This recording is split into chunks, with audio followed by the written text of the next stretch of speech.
গৌৰৱ গগৈ জিন্দাবাদ ধন্যবাদ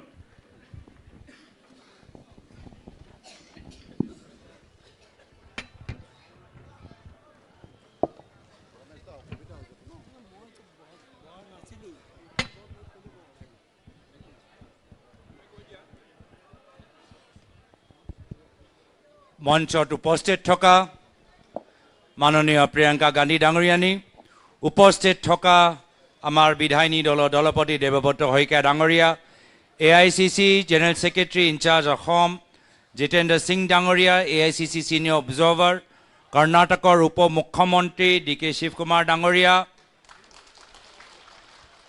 ইতিমধ্যে আমাৰ মাজত উপস্থিত হোৱা AICC সিনিয়ৰ অবজাৰ্ভাৰ ছত্তীশগড়ৰ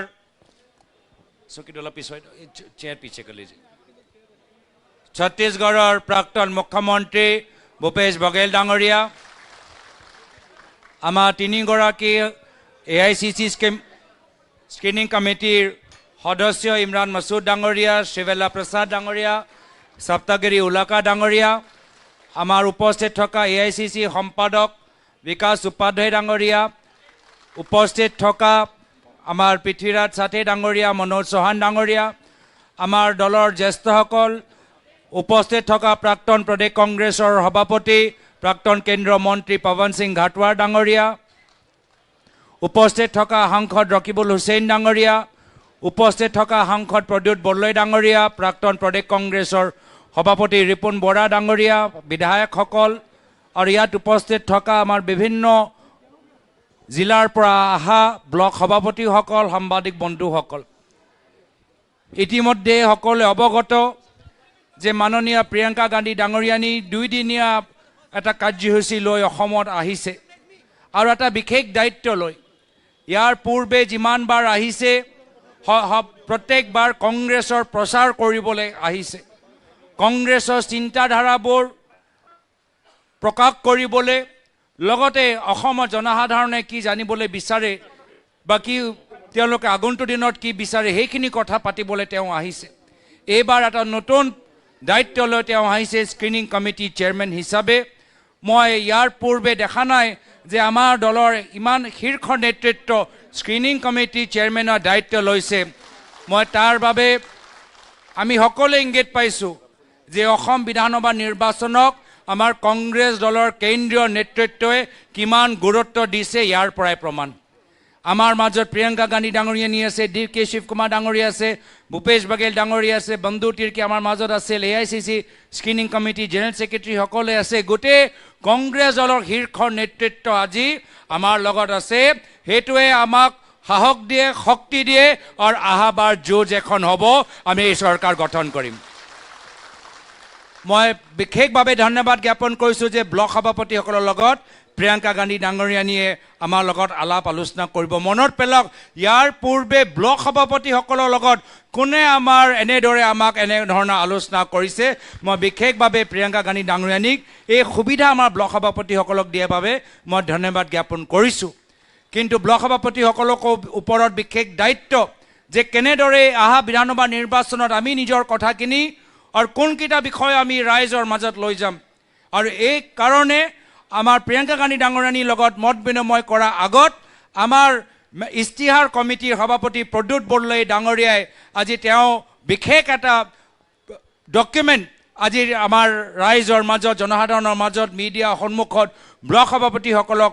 মাজত উন্মোচন কৰিব মই অনুৰোধ কৰিছোঁ যে এই যিখিনি কথা প্ৰদ্যুৎ বৰদলৈ ডাঙৰীয়াই আজি আমাৰ পাৰ্টিৰ ডকুমেণ্টৰ ভিতৰত উল্লেখ কৰে প্ৰতিখন ব্লকৰ ভিতৰত প্ৰতিখন গাঁৱৰ ভিতৰত প্ৰতিখন ঘৰৰ ভিতৰত এইখিনি কথা যাব লাগে মই বিশেষ আৰু দীঘলীয়া নকৰি সমগ্ৰ অসমৰ পৰা অহা ব্লক সভাপতিসকলক স্বাগতম জনাই মই প্ৰদ্যুৎ বৰদলৈ ডাঙৰীয়া আমাৰ সভা সম্বোধন কৰিবলৈ অনুৰোধ জনাইছোঁ ধন্যবাদ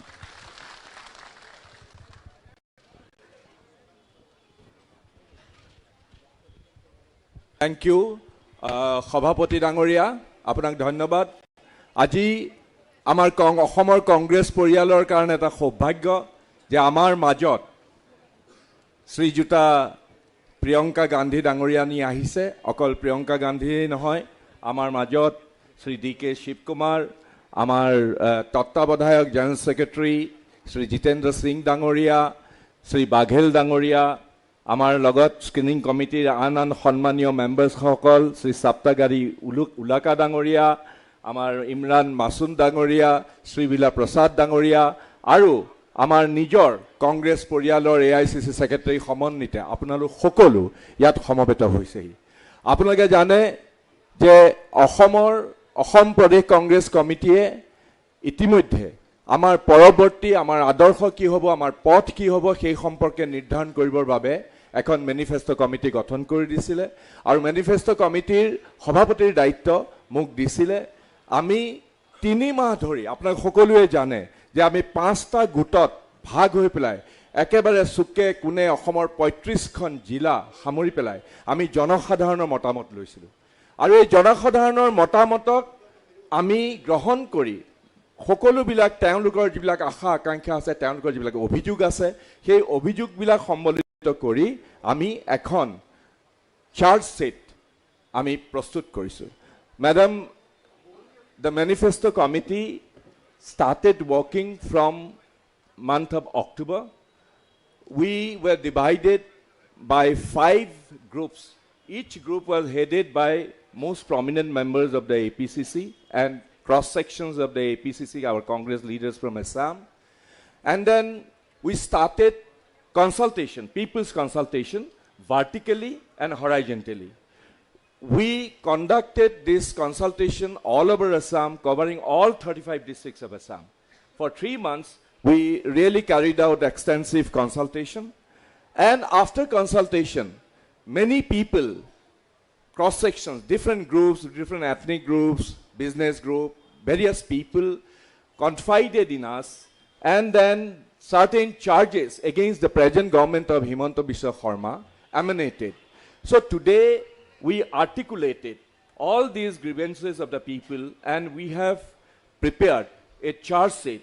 This is going to, we are trying to submit it before the court of the people of Assam. So this is a people's charge sheet and I would like to basically deal with this charge sheet that we are going to release, and we would request you to kindly release the charge sheet. Our, this entire charge sheet, as I said, very carefully articulated and compiled, and all these charges that we have included in the charge sheet have emanated from the people, from different corners of Assam. So here, to do the honor, to help you, I would request people's advocates, Janatar Odhibokta, Srimati Banasri Gogoi, Sri Aman Wadud, and Sri Ritam Singh to come up on the stage and help Srimati Priyanka Gandhi to release this charge sheet. To me, efala di dia. Aman, why don't you come this side? Baki bilakok di dia.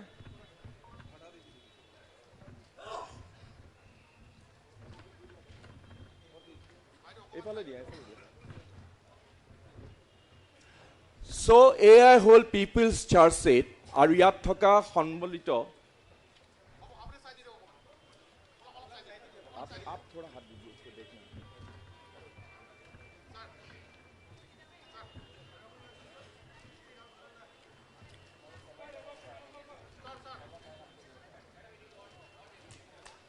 এয়া হ'ল জনতাৰ অভিযোগনামা। এই জনতাৰ অভিযোগনামাত আমি জনতাৰ মাজৰ পৰা অহা বিভিন্ন অভিযোগ সম্বলিত কৰি ইয়াত আমি সংলিষ্ট কৰিছোঁ। মই মাত্ৰ এই 20টা অভিযোগ অসমীয়াতে পঢ়ি দিব খুজিছোঁ। মই সকলোকে, আমাৰ ব্লক কংগ্ৰেছৰ প্ৰেছিডেণ্টসকল, আপোনালোকে সকলোৱে ইয়াৰ কপি পাব।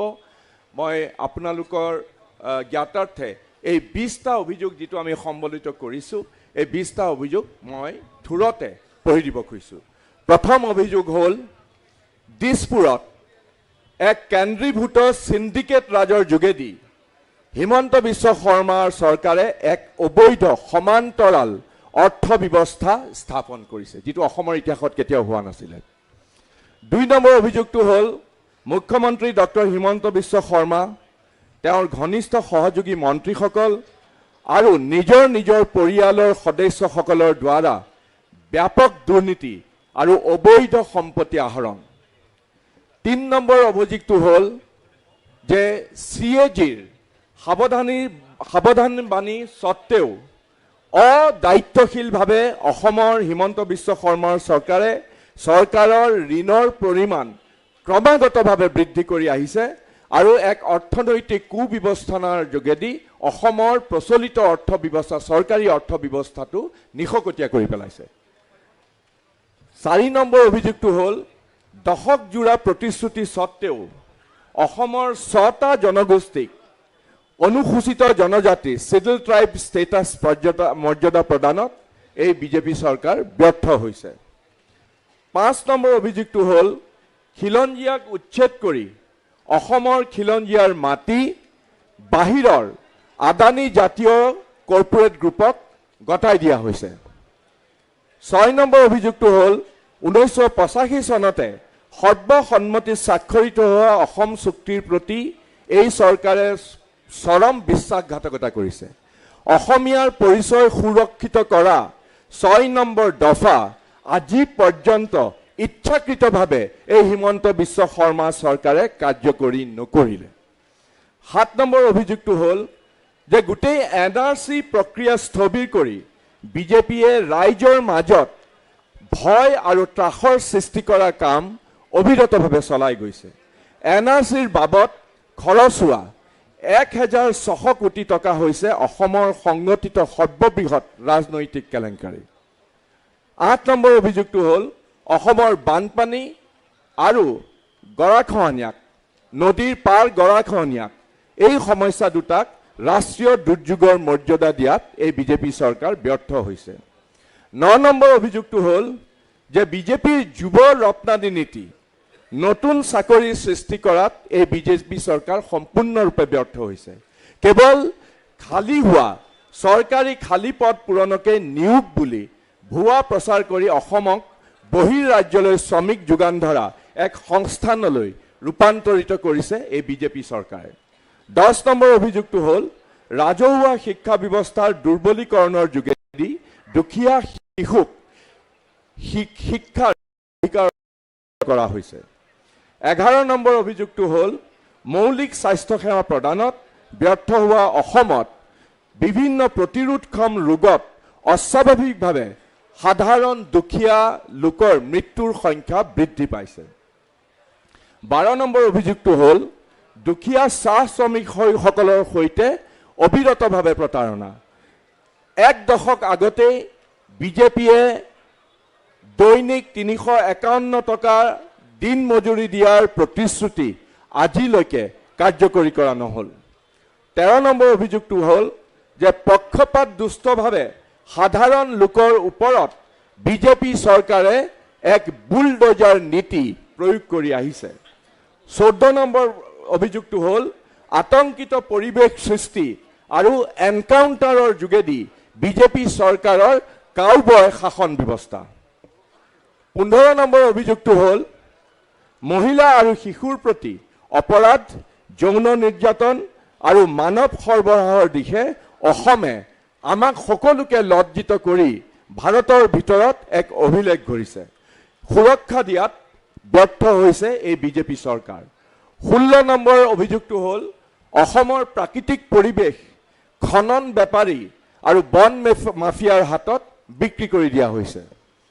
17 নম্বৰ অভিযোগটো হ'ল বিজেপি চৰকাৰে অসমৰ চাৰিওফালে বিয়পি পৰা ড্ৰাগছৰ সমস্যাৰ সমাধানক আওকাণ কৰি কেতিয়াবা মাজে মাজে খালি PR ষ্টাণ্ট হিচাপে আংশিকভাৱে এই ড্ৰাগছ জব্দ কৰি বাহবা লোৱাৰ প্ৰচাৰ চলাইছে। 18 নম্বৰটো হ'ল যে অসমৰ খনিজ প্ৰধান অঞ্চলত পৰ্বতীয়া জিলাসমূহত আৰু অসমৰ তিনিচুকীয়া জিলাত অবৈধ আৰু অবৈজ্ঞানিকভাৱে ৰেট হোল কোল মাইনিঙক উৎসাহিত কৰি এই বিজেপি চৰকাৰে অসমৰ খনিজ সমৃদ্ধ অঞ্চলসমূহক একোটা মৃত্যু উপত্যকালৈ ৰূপান্তৰিত কৰিছে। 19 নম্বৰ অভিযোগটো হ'ল বিজেপি চৰকাৰৰ দিনত বাক স্বাধীনতাত মুখিমূৰ কৰি গণতন্ত্ৰৰ নিজাববীয়া যিটো স্তম্ভ আছে, চতুৰ্থ স্তম্ভ সংবাদ মাধ্যম, এই সংবাদ মাধ্যমক নিস্তব্ধ কৰি পেলাবৰ অহৰহ প্ৰচেষ্টা কৰিছে এই বিজেপি চৰকাৰে।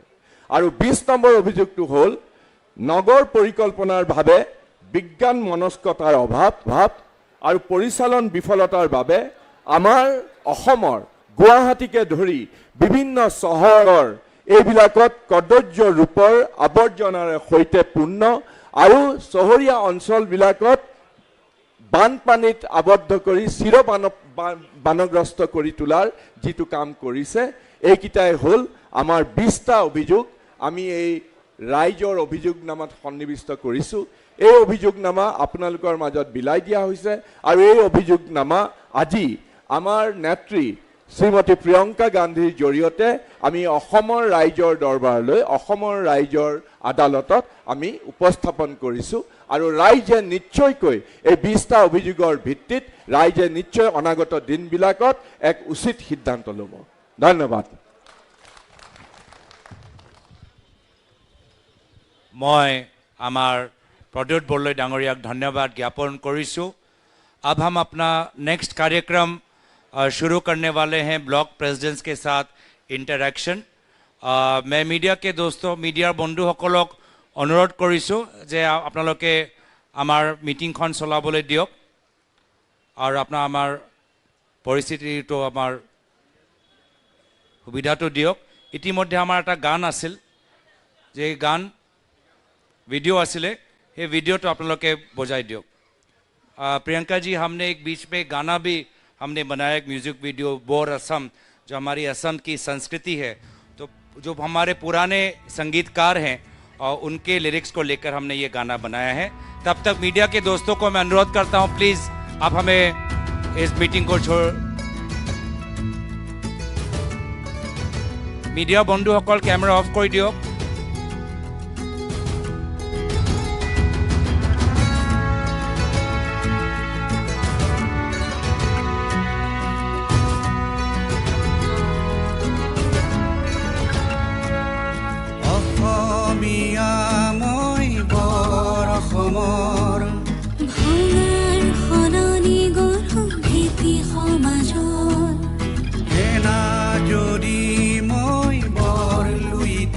मीडिया कैमरामैन आमाक रूम तो एरिबले अनुरोध करिसु। धर्म की वर्ण की जाति भेद भेद धर्मर प्रेमरमय जिलिका बवे देश शंकर ज्ञानर पथिया সিম পথাৰ হৈ গজিব। मीडिया बंधुसकल आमाक एरि दिया नाइ एतियालके। জনতাৰ অধিকাৰ জাতি জাগিব। জ্যোতি প্ৰসাদৰ সৃষ্টিৰ স্বাভিমান বিষ্ণুৰ ভজে মমতাৰ নিশান। যুদ্ধ সাহসৰ যুঁজি কঢ়িয়াম জনতাৰ অধিকাৰ জাতি জাগিব। বুমবোৰ লৈ যাওক, নিজৰ বুমবোৰ লৈ যাওক, বুম খুলি লৈ যাওক, বুম থাকিব নালাগে।